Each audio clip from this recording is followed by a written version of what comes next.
50일 예수동행학교에 오신 모든 분들을 진심으로 환영하고 또 축복합니다.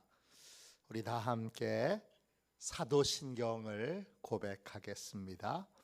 나는 전능하신 아버지 하나님, 천지의 창조주를 믿습니다.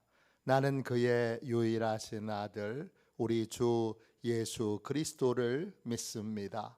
그는 성령으로 잉태되어 동정녀 마리아에게서 나시고 본디오 빌라도에게 고난을 받아 십자가에 못 박혀 죽으시고 장사된 지 사흘 만에 죽은 자 가운데서 다시 살아나셨으며 하늘에 오르시어 전능하신 아버지 하나님 우편에 앉아 계시다가 거기로부터 살아있는 자와 죽은 자를 심판하러 오십니다. 나는 성령을 믿으며 거룩한 공교회와 성도의 교제와 죄를 용서받는 것과 몸의 부활과 영생을 믿습니다. 아멘. 우리 함께 찬양하겠습니다. 찬송가 510장 함께 찬양하겠습니다.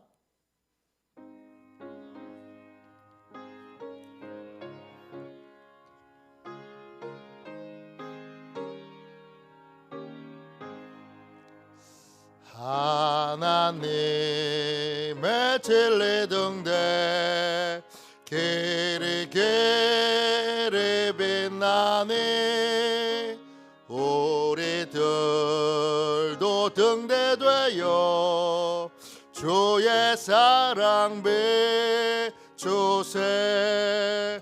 우리 작은 불을 켜서 험한 바다 비추세. 물에 빠져 헤매느니 건져내어 살리세. 죄의 밤은 깊어가고 성난 물결 설렌다. 어디 불빛 없는 가고 잦는 물이 많구나. 우리 작은 불을 켜서 험한 바다 비추세. 물에 빠져 헤매느니 건져내어 살리세. 너의 등불 돋우어라. 거친 바다 비춰라. 빛을 찾아 헤매느니 생명선에 건져라. 우리 작은 불을 켜서 험한 바다 비추세. 물에 빠져 헤매느니 건져내어 살리세. 저녁에 드리는 기도를 같이 드리겠습니다. 목요일 저녁에 드리는 기도입니다. 우리 함께 기도하겠습니다. 오늘 하루의 빛이 소멸하는 이 시간 주님께 감사드립니다. 주님께서 나의 빛이시며 나의 구원이십니다. 자비로운 주님, 이 시간 제게 임재해 주셔서 제 마음과 생각을 주님께서 주시는 평안으로 붙들어 주옵소서. 예수 그리스도의 이름으로 기도합니다. 아멘. 우리 하나님 말씀을 함께 보겠습니다. 요한복음 15장 18절부터 20절까지 말씀입니다. 요한복음 15장 18절부터 20절까지 말씀입니다. 신약성경책 174쪽입니다.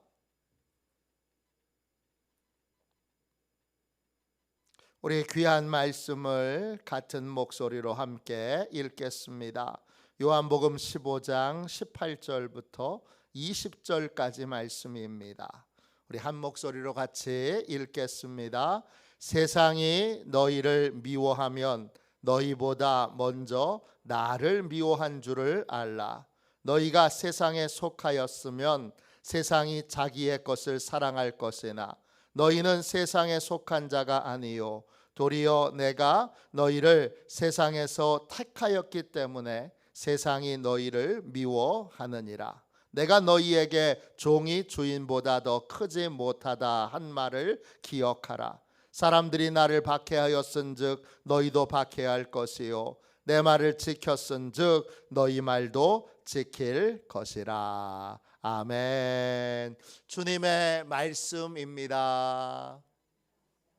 감사함으로 하나님의 말씀을 우리의 온 심령에 받았습니다. 사랑으로 미움을 이기는 삶, 사랑으로 미움을 이기는 삶, 이런 제목으로 잠시 은혜 나누고 함께 기도하겠습니다. 예수님과 동행하는 삶은 어떤 상황 가운데에도 예수님의 사랑 안에 거하는 것입니다. 요한복음 15장 9절 10절입니다. 아버지께서 나를 사랑하신 것 같이 나도 너희를 사랑하였으니 나의 사랑 안에 거하라. 내가 아버지의 계명을 지켜 그의 사랑 안에 거하는 것 같이 너희도 내 계명을 지키면 내 사랑 안에 거하리라. 예수님의 사랑 안에 거한다는 건 크게 두 가지입니다. 하나는 예수님과의 사랑의 교제를 계속 유지하는 것이고, 또 하나는 예수님의 사랑으로 다른 사람을 사랑하는 것, 예수님의 사랑으로 사랑을 실천하는 것입니다. 예수님과 동행하는 사람은 이 두 가지를 어떤 상황에든지 실천하는 삶을 삽니다. 그런데 예수님의 사랑 안에 거하지 못하도록 우리를 방해하는 장애물들이 있습니다. 이 장애물들을 넘어서지 못하니까 늘 예수님 안에 거해야지, 예수님과 동행해야지 하면서도 실패합니다. 그 장애물 중에 가장 강력한 장애물이 뭐냐 하면 바로 세상의 미움과 박해입니다. 요한복음 15장 18절 보세요. 세상이 너희를 미워하면 너희보다 먼저 나를 미워한 줄을 알라 그랬습니다. 여기서 세상은 지금 교회와 성도들이 잘못해서 미워하는 상황이 아니에요.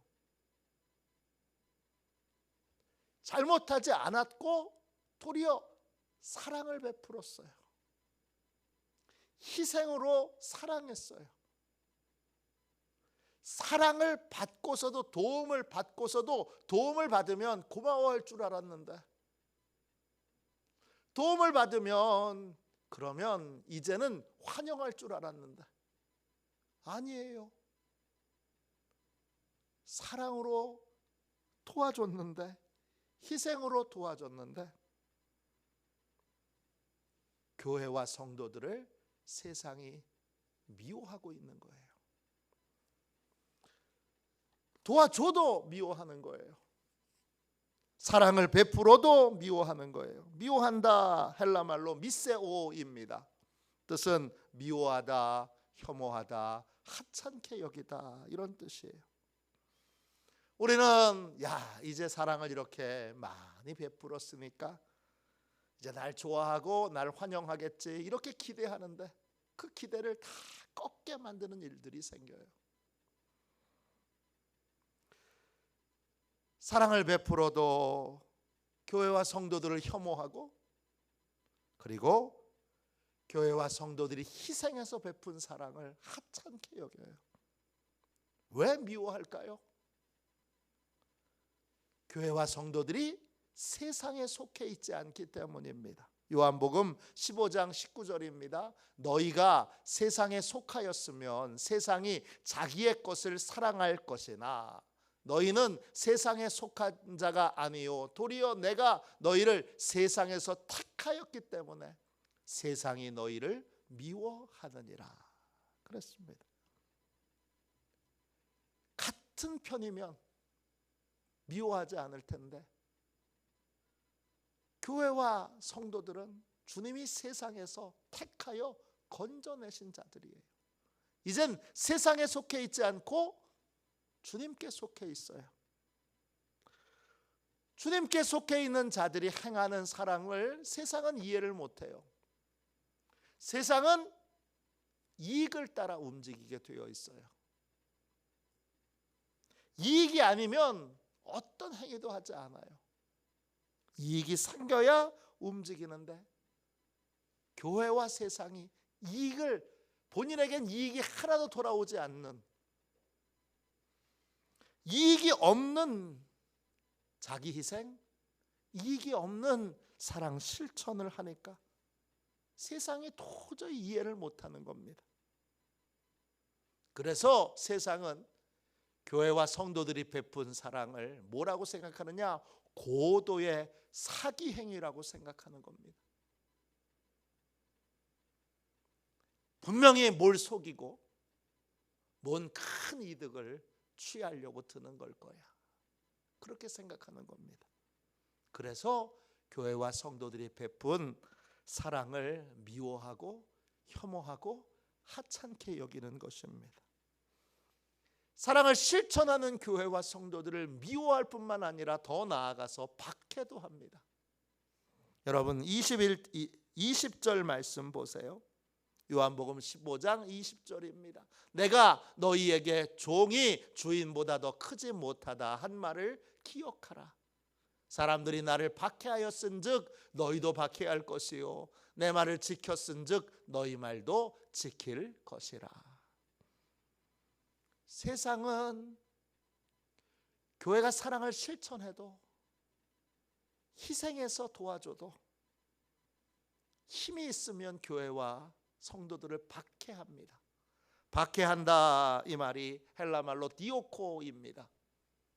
뜻은 그냥 괴롭히는 게 아니라 쫓아다니면서 괴롭히는 거예요. 일부러 찾아다니면서 괴롭히고, 일부러 찾아다니면서 유언비어를 퍼뜨리고, 일부러 찾아다니면서 괴롭히고 힘들게 하고 아프게 하는 것이 바로 박해하는 겁니다. 참 이해할 수 없는 일이에요. 참 괴로운 일이에요. 또 참 분노가 나는 일이기도 해요. 나는 사랑을 베풀었는데 어떻게 날 미워할 수가 있지? 어떻게 내가 희생해서 도와줬는데 이렇게 나를 박해할 수가 있지? 교회와 성도들은 세상의 이런 반응에 힘들어할 수밖에 없어요. 그런데 이 장애물들을 넘지 않으면 우리는 주님과 동행하는 삶을 살 수 없고 주님의 사랑 안에 거할 수 없습니다. 이 미움과 박해를 극복하고 그리고 사랑의 삶을 살려면 어떻게 해야 될까요? 두 가지만 살펴보겠습니다. 첫 번째, 미움과 박해를 주님이 먼저 받으셨다는 걸 기억하고 주님은 박해를 받으실 때, 미움을 받으실 때 어떻게 하셨는가를 배워야 합니다. 오늘 말씀 여러분 18절 말씀 보세요. 세상이 너희를 미워하면 너희보다 먼저 나를 미워한 줄 알라 그랬어요. 교회가 알아야 될 게 있어요. 뭐죠? 교회가 이렇게 당황스러운 상황을 만날 때 이런 상황을 교회가 처음으로 만난 게 아니라 우리 주님이 먼저 사랑을 베풀었지만 세상이 미움을 받고 세상의 박해를 먼저 받으셨다는 거예요. 그러니까 교회와 성도들은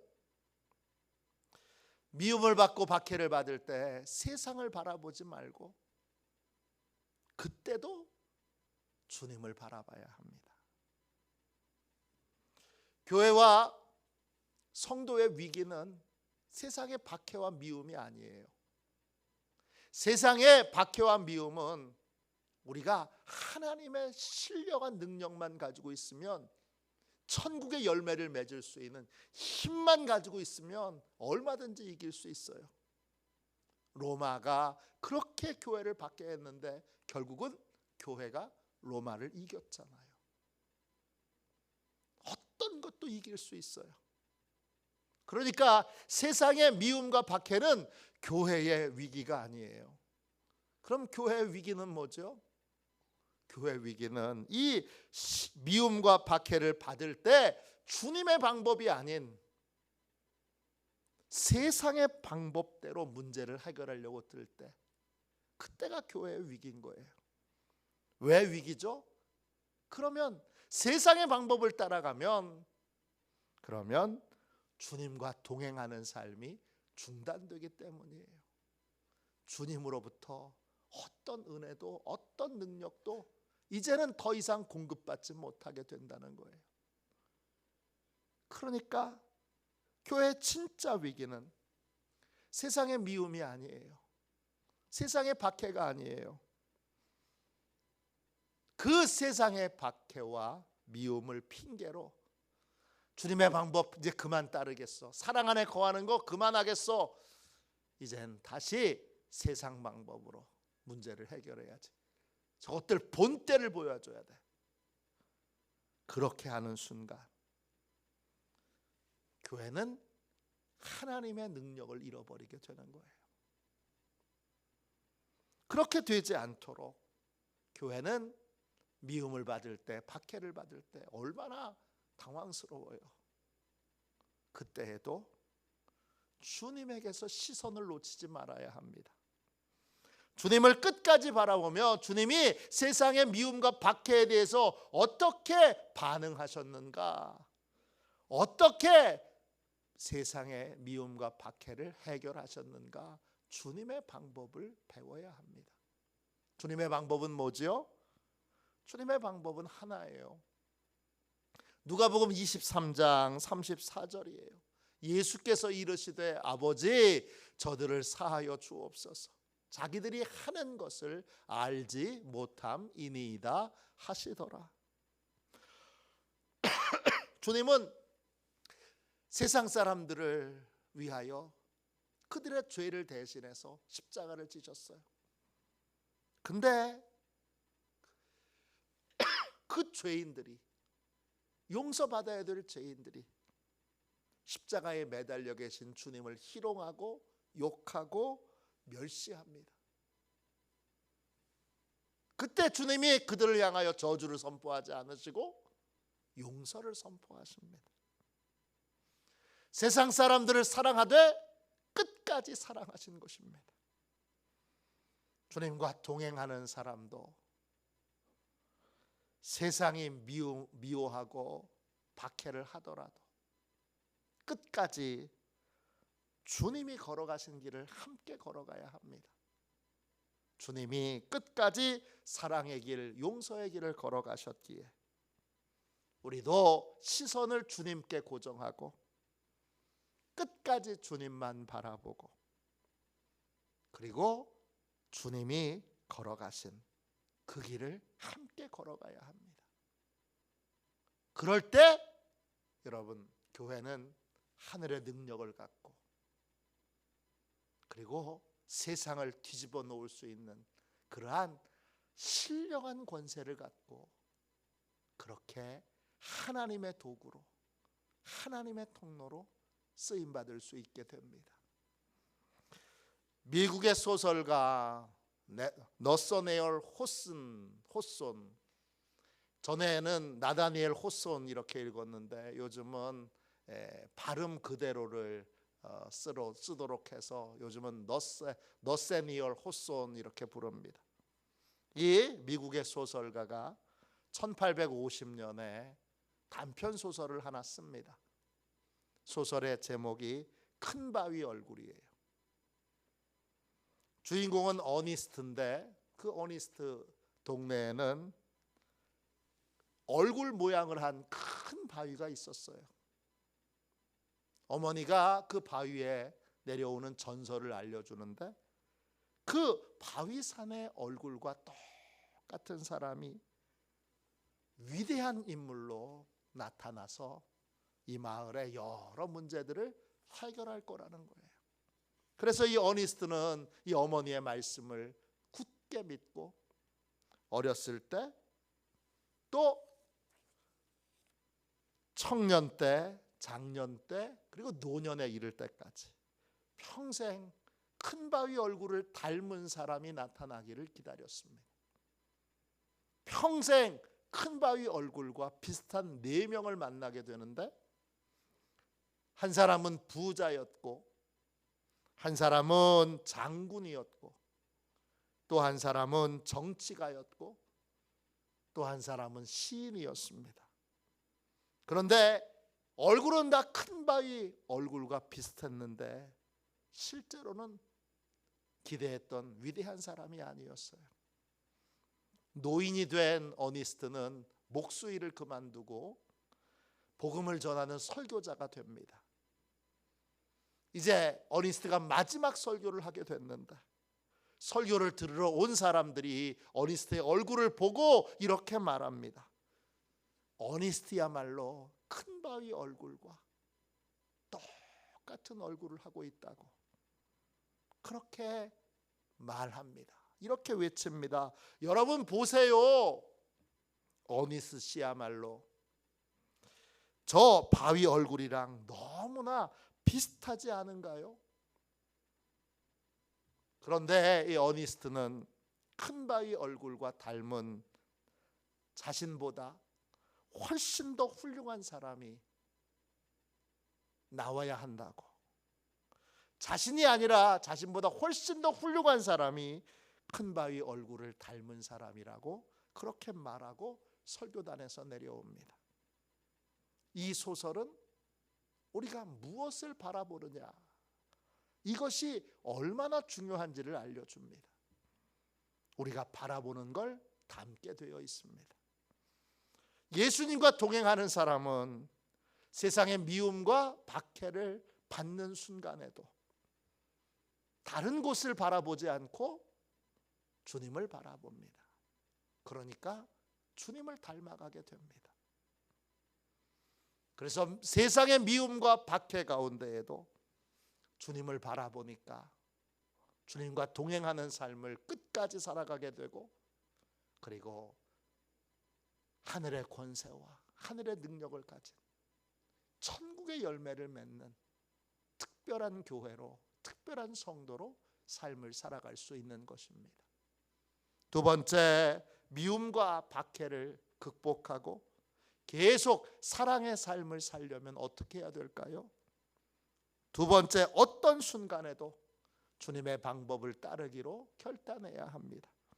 요한복음 15장 20절을 다시 읽겠습니다. 내가 너희에게 종이 주인보다 더 크지 못하다 한 말을 기억하라. 사람들이 나를 박해하였은즉 너희도 박해할 것이요 내 말을 지켰은즉 너희 말도 지킬 것이라. 교회와 성도들이 사랑을 실천하고도 세상의 미움과 박해를 받을 때 우리 주님은 교회에 대하여, 성도들에 대하여 끝까지 주님의 말씀을 지키고 따를 것을 기대하십니다.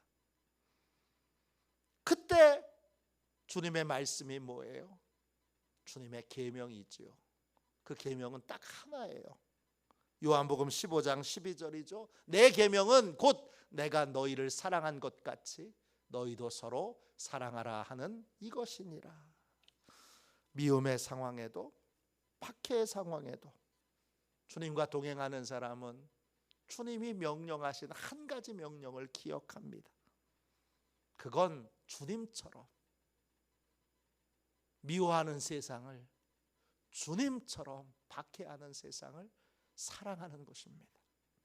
주님이 원수였던 나를 사랑하고 용서하시기 위해 십자가에서 자기의 생명을 내어주신 것처럼 나도 십자가의 사랑으로 나를 미워하고 박해하는 세상 사람들을 사랑하되 끝까지 사랑하는 것입니다.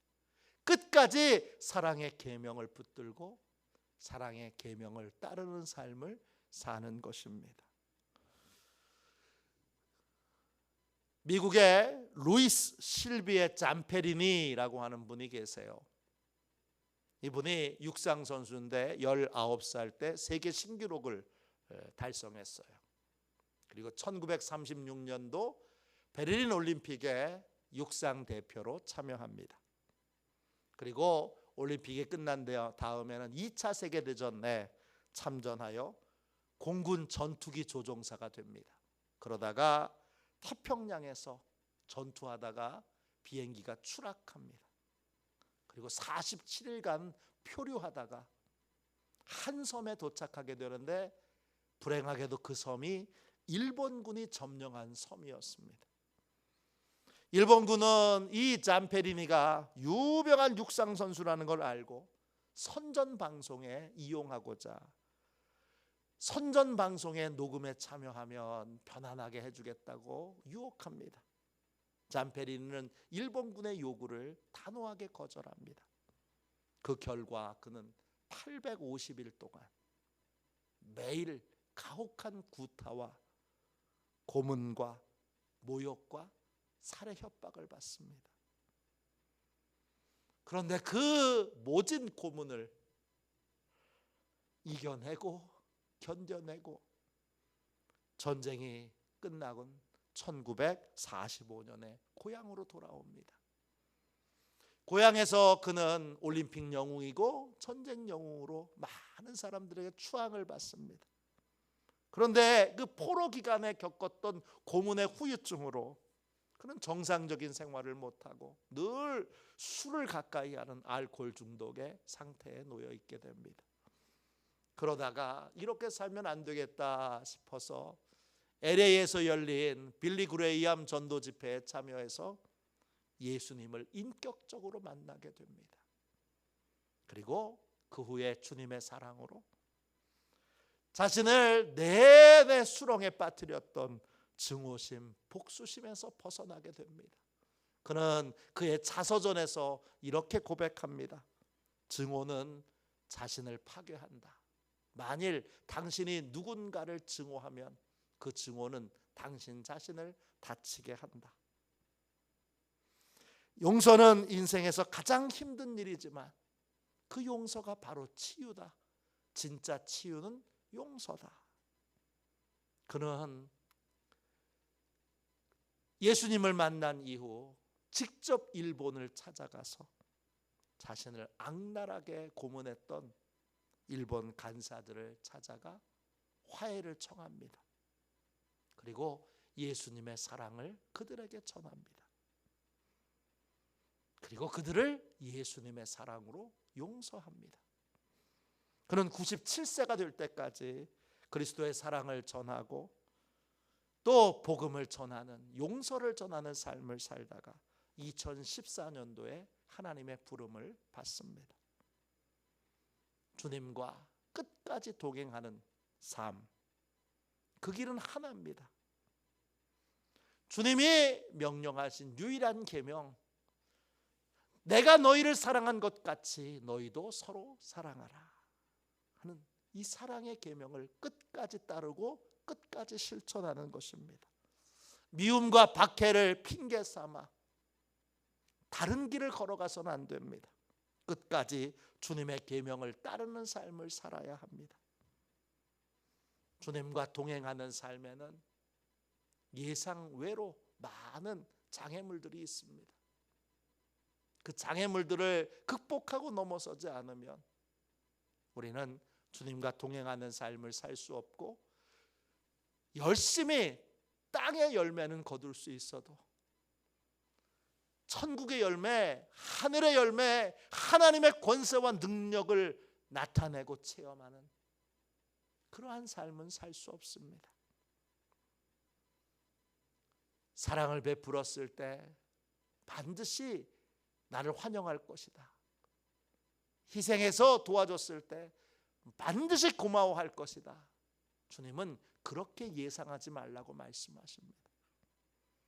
주님은 사랑을 베풀어도 미움을 받을 수 있고 박해를 받을 수 있다고 그렇게 준비하고 대비하라고 말씀하십니다.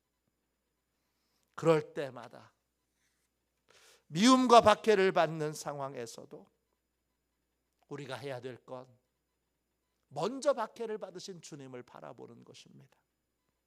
그리고 세상의 방법이 아닌, 내 마음에서 시키는 방법이 아닌 주님의 방법을 따라야 합니다.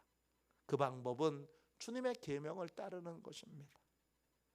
십자가에서 생명을 내어주신 사랑으로 주님이 우리를 사랑하신 것처럼 우리도 미워하고 박해하는 세상 사람들을 끝까지 용서하고 끝까지 사랑하는 것입니다.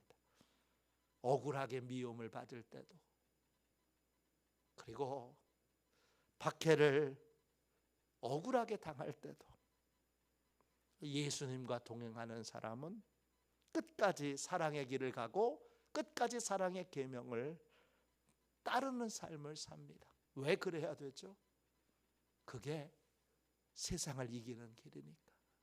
그게 하나님의 능력이 함께하는 삶을 사는 유일한 길이니까 그 길을 걸어가는 것입니다.